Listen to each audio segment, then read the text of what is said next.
നമസ്കാരം, കേരള ന്യൂസിലേക്ക് സ്വാഗതം. ഞാൻ പത്മകുമാർ. എന്നോടൊപ്പം ഉള്ളത് മുരളീകൃഷ്ണൻ, സീനിയർ മാധ്യമപ്രവർത്തകനാണ്.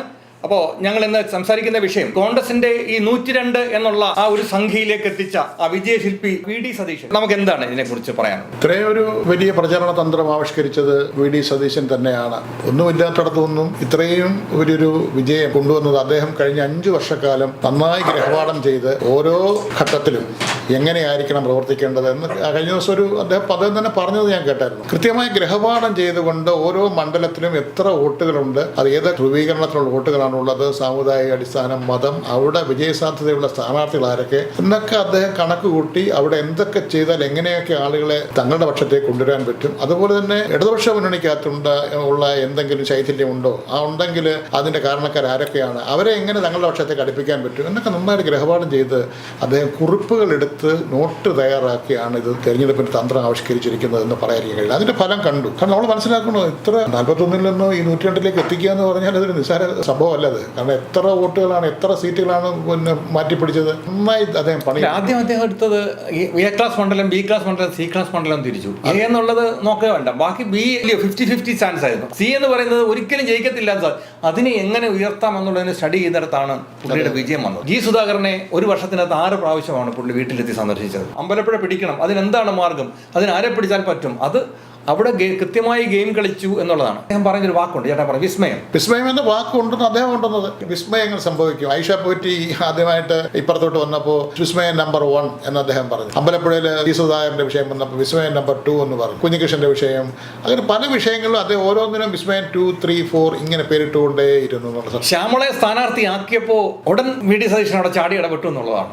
കറക്റ്റാണ്. അവിടെ ആ ഒരു നേതാവിന്റെ, ഒരു നായകന്റെ ബലം മുഴുവൻ കാണിച്ചത്. കാരണം കുഞ്ഞികൃഷ്ണനെ പെട്ടെന്ന് സ്ഥാനാർത്ഥിയാക്കുക, സ്വതന്ത്രമായി നിർത്തുക, പുറകെ നിന്ന് താങ്ങുക, എന്ന് ജയിപ്പിച്ചെടുക്കുക എന്നുള്ളതാണ്. അല്ല, കുഞ്ഞികൃഷ്ണനെ സ്ഥാനാർത്ഥിയാക്കുന്നവര് കാരണം രക്തസാക്ഷികളുടെ ഫണ്ട് തട്ടിച്ചു എന്ന് പറഞ്ഞ പ്രചരണം അഴിച്ചുവിടാനായിട്ട് VD സതീശന് കുഞ്ഞികൃഷ്ണനെ കൊണ്ട് സാധിച്ചു എന്നുള്ളതാണ്. അത് കമ്മ്യൂണിസ്റ്റ് പാർട്ടിയെ സ്നേഹിക്കുന്ന, പാർട്ടിയിൽ വിശ്വാസമുള്ള, അല്ലെ പാർട്ടിയോട് അദമ്യമായിട്ട് താല്പര്യമുള്ള പലരുടെയും മനസ്സിനെ നോവിപ്പിച്ചു എന്ന് നമുക്ക് ആ വോട്ടിംഗ് പാറ്റേൺ ഇപ്പൊ കണ്ടപ്പോൾ നമുക്ക് മനസ്സിലാകും. കഴിഞ്ഞ ദിവസം ഇന്റർവ്യൂ പറയുന്നത്, ഇത് ഇന്റർവ്യൂ അല്ല, പുള്ളി ഓരോ മീറ്റിംഗിലും പറയുന്നത്, നിങ്ങൾ നല്ല കമ്മ്യൂണിസ്റ്റുകാരനെ കണ്ടാൽ ചിരിക്കണം, അവനെ ചേർത്ത് പിടിക്കണം, കാരണം അവരുടെ വോട്ട് നമുക്കുള്ളതാണ്, അവരോട് നിങ്ങൾ ശത്രുത കാണിക്കരുത് എന്ന നിർദ്ദേശം അണികൾക്ക് കൃത്യമായി കൊടുത്തുകൊണ്ടിരുന്നപ്പോ ആൾക്കാർ ചിരിക്കുകയായിരുന്നു ചെയ്തത്. വെറുപ്പിക്കരുത്, കമ്മ്യൂണിസ്റ്റുകാരനെ പോലെ നിങ്ങൾ വെറുപ്പിക്കരുതെന്ന് പറഞ്ഞു. ഒരു കാര്യം നമ്മൾ മനസ്സിലാക്കേണ്ടതുണ്ട്, യാതൊരു കോലാഹലവും ഇല്ല, ഒരു പത്രങ്ങൾക്കോ ചാനലുകൾക്കോ ഒരു സൂചന പോലും കിട്ടാതെയാണ് അദ്ദേഹം ഈ നീക്കങ്ങൾ മുഴുവൻ നടത്തുന്നത്. ഇപ്പൊ അമ്പലപ്പുഴ വന്ന് G സുധാകരനെ അദ്ദേഹം 6 തവണ കണ്ടെന്ന് പറഞ്ഞു. ഏതെങ്കിലും ചാനലുകാർക്ക് അത് കണ്ടുപിടിക്കാൻ കഴിഞ്ഞു? വളരെ നിശബ്ദമായിട്ട്,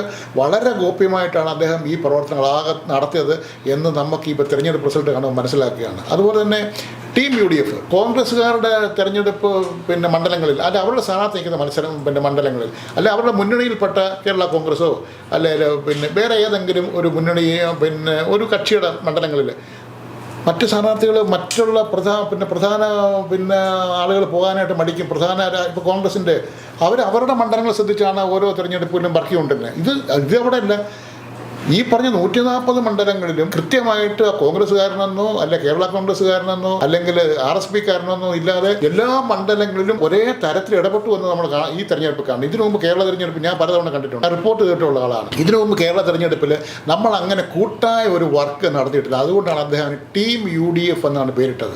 ഘടകകക്ഷിയുടെ ആളുകൾ മത്സരിക്കുന്നിടത്ത് പോലും പ്രധാന നിയന്ത്രണം കോൺഗ്രസിന്റെ നേതൃത്വം ഏറ്റെടുത്ത് അത് നടപ്പിലാക്കി. കോൺഗ്രസിന്റെ ചില സ്ഥാനാർത്ഥികൾ മത്സരിക്കുന്ന മണ്ഡലങ്ങളിലേക്ക് കുറേയേറെ കോൺഗ്രസിന്റെ ആളുകൾ പോയി തമ്പടിച്ച് പ്രചരണം നടത്തി നമ്മൾ മുൻകാലങ്ങളിൽ കണ്ടു. ഇത്തവണ അത് അത്രയും നടന്നിട്ടില്ല. VD സതീശൻ കൃത്യമായി പറഞ്ഞു, നിങ്ങൾ നിങ്ങളുടെ മണ്ഡലത്തിൽ മാത്രം ജോലി ചെയ്താൽ മതി, അവിടെ നിങ്ങൾക്ക് അവിടെ ചെയ്യാൻ ജോലിയുണ്ട്, നിങ്ങൾ ഇന്ന കാര്യങ്ങൾ ചെയ്താൽ മതി. അതിനൊക്കെ ഫലം കണ്ടു എന്ന് നമ്മൾ പറയാതിരിക്കാൻ കഴിയില്ല. VD സതീശൻ ഈ ന്യൂനതകൾ എവിടെയാണെന്ന് മനസ്സിലാക്കി, എവിടെ എങ്ങനെ കുട്ടിയെ ശബ്ദം കേൾക്കുന്നത് മനസ്സിലാക്കി, അതൊക്കെ പ്രവർത്തിച്ചതിന്റെ പരിണിത ഫലമാണ് ഈ തെരഞ്ഞെടുപ്പ്. കഴിഞ്ഞ തവണ എങ്ങനെയാണോ LDFന് രണ്ടാമത് തിരിച്ചു വരാൻ കഴിഞ്ഞത്, അത് തീർച്ചയായിട്ടും പിണറായി വിജയന്റെ ഗ്രഹപാഠം കൊണ്ടാണ്, അത് നന്നായി പഠിച്ചത് കൊണ്ടാണ്. അത് ആ ഒരു പഠനമാണ് പുള്ളിയുടെ. തീർച്ചയായിട്ടും ഈ VD സതീശന്റെ ഈ ഡയറി ഉണ്ടല്ലോ, ഈ ഡയറി ഒരു പഠന വിഷയമാക്കേണ്ട വിധേയം ഒരു പഠനത്തിന് വെക്കേണ്ടതാണ്. കാരണം പുള്ളി ഓരോ നിയോജക മണ്ഡലങ്ങളിലും ആരായിരിക്കണം സ്ഥാനാർത്ഥി എന്നും ആരെയൊക്കെ സ്വാധീനിക്കണമെന്നും ഉള്ളത് കൃത്യമായി കണക്ക് കൂട്ടി വെച്ചിരുന്നു എന്നുള്ളത് കൊണ്ട് തന്നെ ഒരു നല്ല ടീം വർക്കാണ് അവിടെ നടന്നത്. പേരിട്ടത് ടീം UDF, നമ്മൾ അങ്ങനെ കേട്ടിട്ടുണ്ട്. ടീം UDF, ടീം LDF എന്ന് പറഞ്ഞില്ലല്ലോ. അവർ LDF മറ്റാരുണ്ട് എന്നൊക്കെ ചോദിച്ചാണ് ജനങ്ങളത് അംഗീകരിച്ചില്ലെന്നാണ് നമ്മൾ റിസൾട്ട് മനസ്സിലാക്കിയത്. പിന്നെ വേറെ കാര്യം പറയണം, ഈ ജെൻസി വോട്ടർമാർക്ക് അദ്ദേഹം കൊടുത്തൊരു മെസ്സേജ് ഉണ്ട്. UDFന്റെ തെരഞ്ഞെടുപ്പുകളിൽ ഏറ്റവും നിർണായകമായി സ്വാധീനം ചെലുത്തിക്കൊണ്ടിരുന്ന ഇവിടുത്തെ സമുദായ സംഘടനകളാണ്, ജാതി സംഘടനകളാണ്. ഇപ്പോൾ ഒരാൾ സ്ഥാനാർത്ഥിയായ ഒരാൾക്ക് പ്രഖ്യാപിച്ചാൽ അയാൾ ആദ്യം പോകുന്നത് ഈ ജാതി സംഘടനകളുടെ തിണ്ണനിരങ്ങാനും അവരുടെ അനുഗ്രഹം വാങ്ങാനും അവർക്ക് ദക്ഷിണ കൊടുക്കാനും കാലത്തൊട്ട് വന്നിക്കാനും ഒക്കെ പോയത്. പക്ഷേ ഈ തെരഞ്ഞെടുപ്പിൽ ഇതിനെ ലീഡ് ചെയ്ത ആളെന്നുള്ള നിലയ്ക്ക് VD സതീശൻ അങ്ങനെ ഒരു പ്രവർത്തനത്തിന് പോയില്ല. അദ്ദേഹം പറഞ്ഞു, അവരോട് എനിക്ക് ബഹുമാനമുണ്ട്, അവർ പറയുന്നതൊക്കെ കാര്യങ്ങൾ കേൾക്കേണ്ടതാണ്, നമ്മൾ കേൾക്കും. പക്ഷേ അവരുടെ തിണ്ണ നിരങ്ങാൻ നടുവ് വളഞ്ഞ് കുനിഞ്ഞു നിന്ന് അവർ പറയുന്നതെല്ലാം ശരിയാണെന്ന് പറയാൻ എന്നെ കിട്ടില്ല, എനിക്ക് അവരോട് യാതൊരു വിദ്വേഷവുമില്ല എന്ന് കൃത്യമായി നട്ടല് നിവർത്തി പറഞ്ഞ ഒരു നേതാവ് UDF രാഷ്ട്രീയത്തിൽ ഇദ്ദേഹം മാത്രമേ ഉള്ളൂ. അദ്ദേഹത്തിന് നിലപാടുണ്ടായിരുന്നു. ജാതി സമവാക്യങ്ങളോട് അദ്ദേഹം പൊരുത്തപ്പെട്ട അത് ഈ യുവ വോട്ടർമാരെ, ചെറുപ്പക്കാരെ കൃത്യമായിട്ട് സ്വാധീനിച്ചിട്ടുണ്ട് എന്ന് നമ്മൾ കാണാതെ പോകരുത്. ജാതി സമുദായ സംഘടനകൾക്ക് നമ്മൾ വളഞ്ഞു കുത്തി നിൽക്കുന്നത് ഇന്നത്തെ യുവതലമുറയ്ക്ക് ഇഷ്ടമല്ലാത്തൊരു ഒരു സംഭവം തന്നെയാണ്. 2, രാഹുൽ മാങ്കൂട്ടത്തിന്റെ വിഷയം. സത്യത്തിൽ VD സതീശൻ അല്ലായിരുന്നുവെങ്കിൽ രാഹുൽ മാങ്കൂട്ടം കോൺഗ്രസിൽ നിന്നേനെ, പാലക്കാട്ട് വീണ്ടും അദ്ദേഹം സ്ഥാനാർത്ഥിയായി വന്നേനെ. കോൺഗ്രസിന്റെ തെരഞ്ഞെടുപ്പ് ഇതിനെതിരെ ഏറ്റവും LDF ഉയർത്തിവിടുന്ന ഒരു വെടിയായിരുന്നു, ഒരു പീരങ്കി വെടിയായിരുന്നു ഈ രാഹുലിനെ നിർത്തിയിരുന്നെങ്കിൽ. അദ്ദേഹം പറഞ്ഞു, ഷാഫി പറമ്പിൽ അടക്കമുള്ള ആളുകൾ ഇതിനെ ഒരു അനുനയത്തിൽ കൂടി ഈ വിഷയങ്ങൾ പറഞ്ഞ് പരിഹരിക്കാമെന്ന് പറഞ്ഞപ്പോൾ അദ്ദേഹത്തെ പാർട്ടിയിൽ നിന്ന് പുറത്താക്കുന്ന അടക്കമുള്ള കാര്യങ്ങളെ നിലപാടെടുത്തത് VD സതീശനാണ്. അത് സ്ത്രീ വോട്ടർമാരിൽ അത് നന്നായി സ്വാധീനിച്ചു എന്നത് നമ്മൾ കാണാതെ പോകരുത്. പിന്നെ കൃത്യമായി അദ്ദേഹം പറയുന്ന കാര്യങ്ങൾ കുറേ കാര്യങ്ങളുണ്ട്. പിന്നെ ഇതിനെ LDF നേരിട്ട വിഷയങ്ങൾ എങ്ങനെയാണെന്ന് നമ്മുടെ ആളാണ് മനസ്സിലാക്കേണ്ടതാണ്. എന്താണ് അദ്ദേഹം പറയുമ്പോൾ അദ്ദേഹത്തെ ട്രോളി കൊല്ലാൻ ശ്രമിക്കുകയായിരുന്നു. നുണേശൻ എന്ന് പറഞ്ഞിട്ട് സൈബർ ഇടത്തെല്ലാം VD സതീശനെ ഈ കോമാളിയായി ചിത്രീകരിച്ച ഒരു വലിയ സംഭവം ഈ തെരഞ്ഞെടുപ്പ് നമ്മൾ കണ്ടു. പക്ഷേ അത് കർണാടകയിൽ വെട്ടമടിച്ച പോലെ ആയിപ്പോയി. അത് തിരിച്ചടിച്ചു. മറ്റാരും എടുക്കാത്ത നിലപാട് കോൺഗ്രസിൽ ഇദ്ദേഹം എടുത്തപ്പോൾ ഇദ്ദേഹത്തിനെ കളിയാക്കുകയും ട്രോളുകയും ചെയ്യുന്നത് ഈ പറഞ്ഞ ന്യൂജൻ വോട്ടർമാർക്ക് അത്ര അങ്ങോട്ട് പിടി. TVNമാർ അവിടെ ചന്ദ്രഹാസ് വളക്കി പുറത്ത് വന്ന സമയത്ത് കൃത്യമായ നിലപാട് VD സതീശൻ എടുത്തു. അയാളെ UDF എടുക്കുന്ന വിഷയമല്ല, വേണമെങ്കിൽ അവിടെ ഒന്ന് സപ്പോർട്ട് ചെയ്തോട്ടെ, UDF മുന്നണിയിൽ ഒരു കക്ഷിയായിട്ട് അദ്ദേഹത്തെ എടുക്കത്തില്ല എന്നൊന്നും നിലപാടെടുത്തു. ഒന്നുമില്ലാതായി പോയി. രാഹുൽ മാങ്കൂട്ടത്തിന്റെ വിഷയം, ഈ സമുദായ സംഘങ്ങളുടെ തിണ്ണരങ്ങാത്ത വിഷയം, PV അൻവറിനെ പോലുള്ള ആളുകളെ ചങ്ങലയെ കൂട്ടി നിർത്തുന്ന വിഷയങ്ങൾ, പറയുന്ന കാര്യങ്ങളും നിലപാടുകളും മാറ്റി പറയാത്തൊരു വ്യക്തി.